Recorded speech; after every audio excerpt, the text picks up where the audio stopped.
My name is Emily McKinley, Deputy Chief for LMPD. Like Matt said, I'm going to go over some crime stats like we normally go over, and then I'm going to talk about our crime plan slightly, the 2026 plan that we are releasing today. And then I'll turn it back over to the Chief to go over some technology and some recent arrests. So looking at numbers so far this year compared to last year. So again, these are early numbers, so they're going to be smaller, so any changes in those numbers are going to represent a significant percent decrease or increase. But one thing I do want to talk about is the spike that we're seeing early on in non-fatal shootings. So we've had 20 victims so far this year for non-fatal shootings compared to 13 this time last year. That's a 54% increase in our victims for non-fatal shootings. But it's important to note, if you want to look at this, if you want to find the positive here, so these are non-fatal, so these are instances where people survived. These did not turn into homicides. And I think that can be attributed to officers' quick response to a lot of these scenes, and then the medical care that officers are giving in the field and are trained to give in the field, as well as the medical care from our local hospitals. And so we are saving lives and preventing homicides in our response to some of these non-fatal shootings, but we do have to find ways to decrease these numbers. And so we're digging into why there is this uptick and looking at the numbers and kind of breaking them down. 20 to 25% of these incidents are occurring in 4 of our 8 divisions. So the 1st, 2nd, 4th, and 6th divisions have seen each about 20 to 25% of these incidents. So 4 to 5, each division has had those shootings, or that many shootings. And then I'll point to one of the incidents you all are familiar with, the incident at Lenny's Lounge, the shooting that took place on January 4th. There were multiple people that were shot. And so that was one incident that attributed to multiple victims here. And so that was 25% of the victims of our non-fatal shootings came from that one incident at Lenny's Lounge. So just to put all of that into perspective a little bit. Carjackings, we have had the same amount of carjackings this year as we have had last year at this time. But it is important to note that we've had arrests in 3 of the 4 carjackings. We've made 4 arrests in those carjackings. So one of the carjackings we made 2 arrests on, and the other 2 we made single arrests on those. So 3 of the 4 have arrests on those. But we still need the community's eyes. We need the community's voice. We need to report what you're hearing, report what you're seeing, suspect vehicle descriptions, any sort of surveillance cameras that you might have. All of that is gold for detectives in solving these crimes, and we need the community's help to continue to drive down these numbers and continue that decrease that we saw from 2025. We talked about the crime reduction strategy. We've updated that crime reduction strategy that we built in 2025. We want to continue that momentum. And so we will release that today on our social media. It's posted also on lmpd.gov on our website. But essentially, it's the same type of plan that we had for 2025. And in 2025, you saw a shift from, to a data-driven policing strategy. So focusing on evidence-based policing, focusing on the right people, focusing on enforcement action and long-term neighborhood investment. And the results from 2025 show, and we'll continue that momentum in 2026. The strategy remains the same, data responsive policing, aligning our data, our daily deployment with real-time needs. So what's happening right now, how are we deploying resources? Focusing on violent offenders, prioritizing investigations and enforcement of the individuals that are causing the greatest harm in our community. And then sustained focus improvement, we talked about this a lot. So improving neighborhood conditions and trust through coordinated partnerships. So tackling blight, building community ties, and boosting engagement. And this year's strategy expands better and integrates these fronts using deeper data, more data, and stronger public feedback through a lot of the survey platforms that we have available. So we've kept what worked, we're improving what's needed, and we'll continue to refine and reinforce what we have to continue to drive our crime down here in Louisville. Our mission this year remains the same: reduce violence, save lives, and strengthen community trust. We talked about the sustained focus improvement areas, and I think you all have seen this slide before, but just to reiterate how significantly violent crime was reduced in 5 small census block areas in Louisville. These were areas that we identified through violent crime data who had the greatest opportunity for improvement. And so This strategy produces results. It's saving lives, it's reducing crime, and our intent is to sustain that reduction by continuing to focus city's resources and improvement measures to these areas. It's not about enforcement, it's about prioritizing the needs of the community that's hurting the most, directing resources where they are most needed, and improving our neighborhoods together. And then outside of the SFIs, Louisville overall, we're hitting violent crime from every angle with smarter patrols, targeting the few who cause the most harm, and improving neighborhoods together. Your call, your eyes, your partnership, that helps us keep that momentum, and that's how we're going to make Louisville safer. So again, homicides compared to 2024 and 2025 were down 23%. Fatal shootings were down 27% compared to 2024, and we have to continue to drive that down here in 2026. You can find the full crime plan, like I said earlier, on lmpd.gov. You can also scan this QR code that will take you to a landing page that has our crime plan. We have English and Spanish versions as well. There's also surveys available for the community's input on this landing page. So we encourage you to read the plan, take the survey. Your voice turns our strategy into safety. And at this time, I'm going to turn it over to the chief to talk about some of these safety measures using technology and some of the recent arrests and work that our officers have done. So first of all, I'd like to say thanks to DC McKinley, the rest of the command staff, as well as all the officers and professional staff that are out there doing this work. We're very proud of those numbers, but we have a long way to go. So while our strategy remains very similar to it was last year, we want to make sure that we do it better, more professionally, and safer for everyone. So we're going to continue to strive to improve on what we've already built. With that, I want to give you a few examples of some of the technology that we're using. And I think in one of the upcoming pressers, we're going to feature particularly the drone unit and some of the things that they're doing and how exciting the work is that's going on there. This is just absolutely taken off for us. It's a piece of technology that we thought was going to be beneficial, but we are already seeing it pay off in dividends. This was just from this past weekend where Dawes High School got broken into at about 11 o'clock at night, and officers from the 3rd Division responded. This is not the DFR program out of MetroSafe, the Drone as First Responder program. These are actually patrol drones, pilots within the divisions that are carrying these drones in their cars that were able to respond. And they're able to get those up in a very, very short period of time. And so as you watch this video, what you'll see is we're talking about a very large building, the school being broken into, and a suspect running out who the drone is able to see where officers couldn't. This drone actually spotted this person running out, saw where they hid from officers as officers passed by, was able to give an update to those officers and have officers close in a very safe and controlled manner, as well as be able to collect the evidence at the end of it. And ultimately, officers were able to arrest David Brown without any incident and charge him appropriately with burglary third.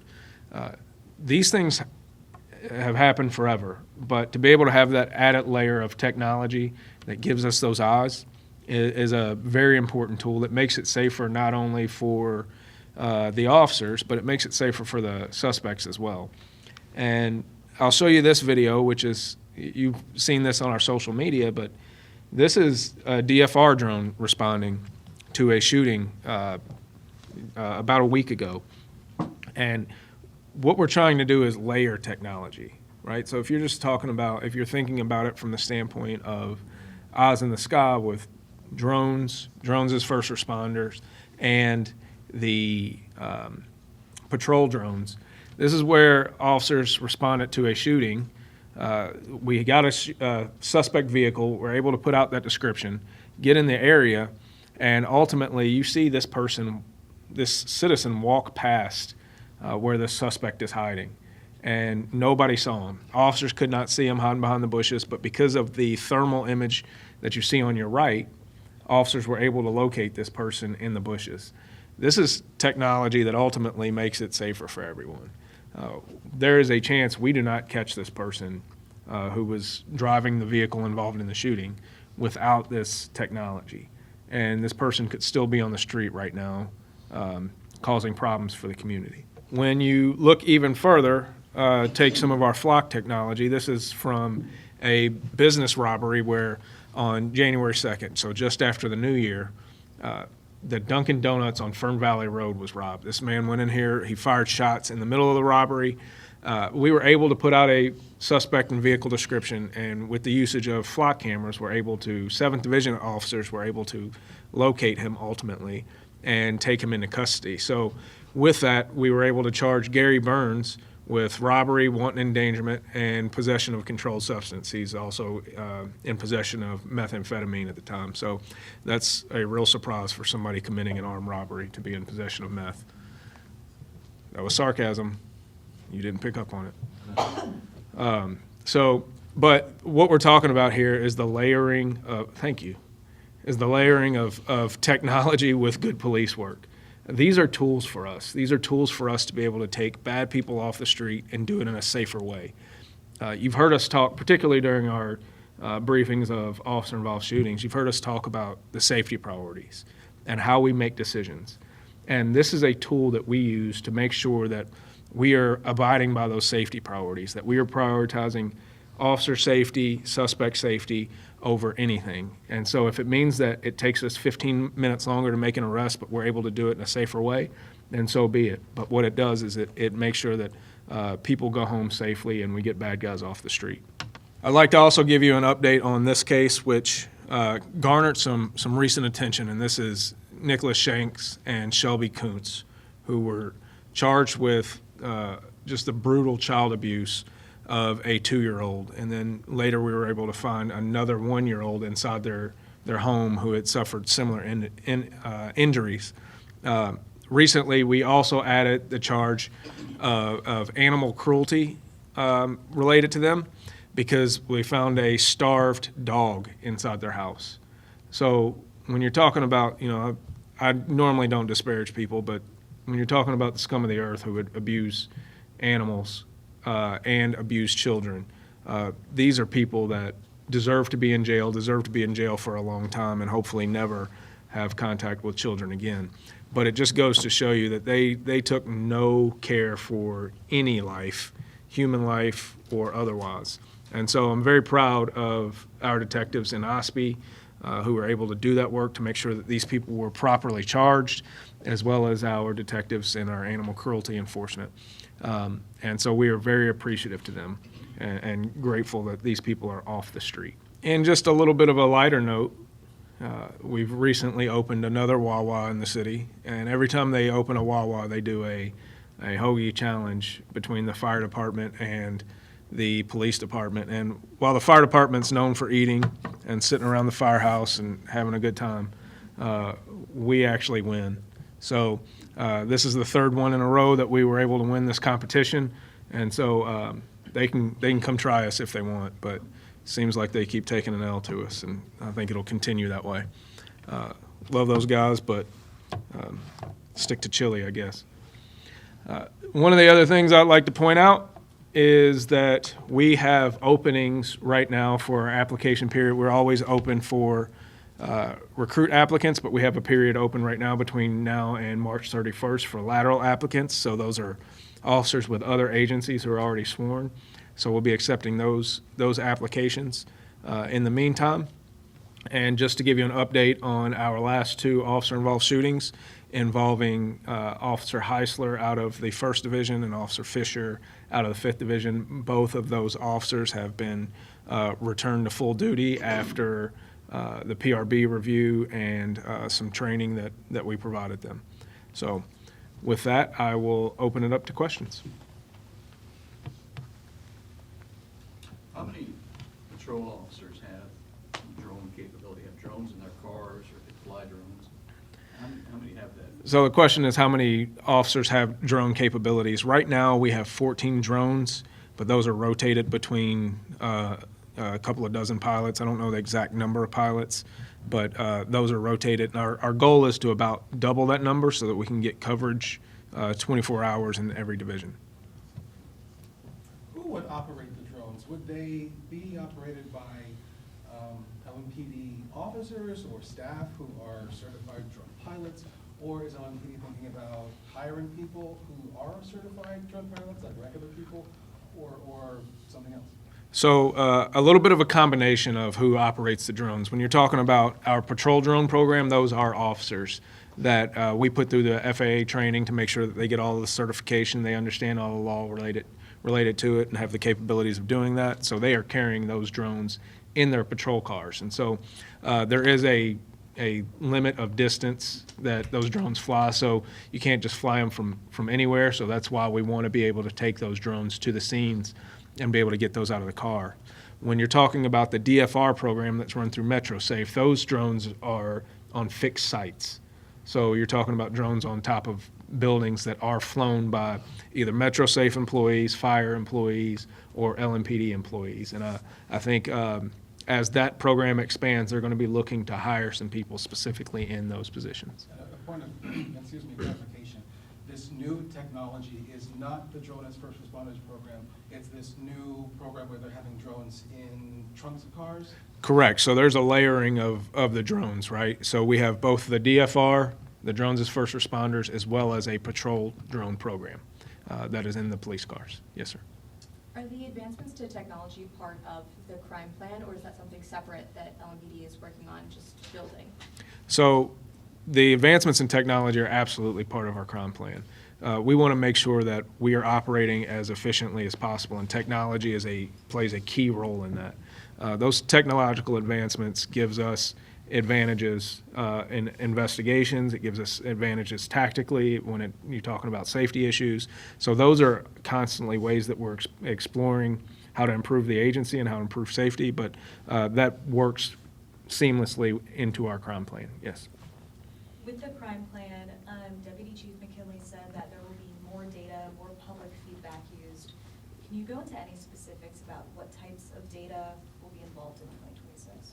So the types of data that we're using is, one, when you think about setting those sustained focus improvement areas. So the way those are, and I think she may have spoken about it at the last presser, but the way those are set are based on the violent crime scores for census blocks. So, and then it's a disintegrating number over time. So a crime that was committed yesterday has a higher value than a crime that was committed 6 months ago. And so we evaluate those by census blocks, and that's how we set that particular SFI areas for the year. And then when you're talking about that short-term policing, that level one of the crime plan, we're talking about the data that we're receiving in real time. So that's the last 28 days for each division. So what are the problems that we're having now, and how do we need to shift those resources? The other thing that we factor into it are things like the feedback surveys that we're getting. So post-interaction surveys through Zen City, as well as our normal surveys that are constantly being run. And so that gives us important feedback about what are the concerns of the community. And consistently, we see that the community wants to see more officers. They have concerns about violent crime. They have concerns about property crime. And so that helps us understand what their concerns are. And then those post-interaction surveys help us understand how they're feeling about their interactions with police officers. So when we see things like our professionalism scores going up, that tells us that officers are talking to people and treating people with respect and dignity, and that's what we want. You can do really hard-nosed policing and treat people the right way at the same time, and that's what we're asking of officers. And then a question on the flock cameras. What's your message to folks who are hesitant about the presence of so many cameras in the community, concerns about privacy or surveillance? Your message to them? Right. So concerns about flock cameras, and here's the thing, is that I think the public should be concerned and aware of technology that the department uses. There's always going to be some things that we protect for investigative reasons, but at the same time, you need to be aware that we live in a society where this technology is helping keep us safer, and we have a responsibility to make sure that we use that technology in a responsible way and in a way that is within the law and the Constitution. And so we will continue to explore new technologies, whether it's flock or other things, and we'll continue to make sure that we are adjusting the way that we use those technologies to make sure that we're doing it in a way that protects not only safety but protects people's rights. The crime plan? The crime plan talked about finding what worked and improving on that from last year. Can you give some of the specifics of what maybe some of those improvements are in what areas? You want to talk about that? You want to talk about crime plans? I'll let DC McKinley, who's kind of the author of this, work on it. So the question was about the crime plan, looking at what worked and what didn't, what did we change? So one of the big changes that you'll see is one of our SFI areas shifted. So looking at data, like the chief talked about, census data, and breaking it down by census block, looking at violent crime data, where do we need to refocus our efforts for 2026 in areas that we may have not have been focused on in 2025. So one of the areas that we added to the 2026 plan is the California neighborhood, that it will be one of our SFI areas. We did remove an area that was out in the 6th and 7th division. It was around Fern Valley and Preston Highway area. So that area's scores improved over time, and we replaced that with the California neighborhood. So, and then like the chief talked about with technology, adjusting resources with technology, seeing where we need to move, maybe we need to move resources to a different area or direct officers to a different area. So all of these things go into play when making adjustments to plans.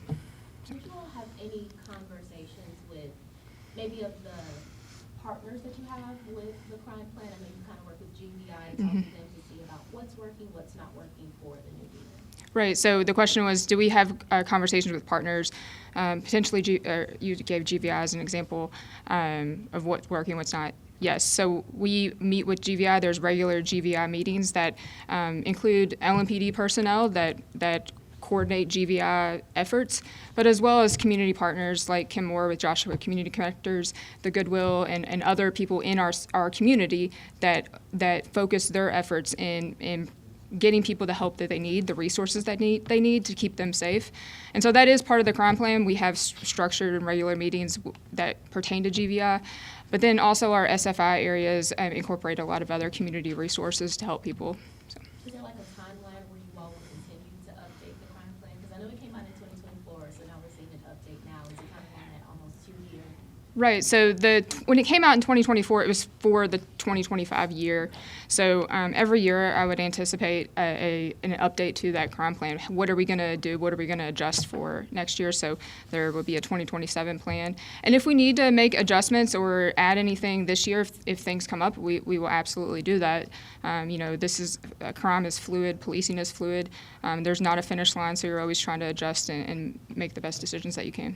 Can I ask, when do you start to implement the crime plan? Do you wait until January 1st? So, yeah, when do you start to implement the crime plan? Do you wait to a certain time? This is ongoing. So in January, that SFI area shifted, but we never stopped from 2025 as far as what we're doing. When we meet every week with the division commanders to have CompStat to discuss what's happening this week or what's happened in the past 28 days in your division, and how are you as a division commander using your resources to make decisions to affect the crime that's happened in your division, whether that's burglaries or car break-ins or homicides and shootings. We never have changed that, and that will continue. So it's a continuation. There's not an start and end date. So. Can you guys give a comment on the car break-ins at the Fern Creek Crunch Gym? So the question was about car break-ins at the Fern Creek Crunch Gym.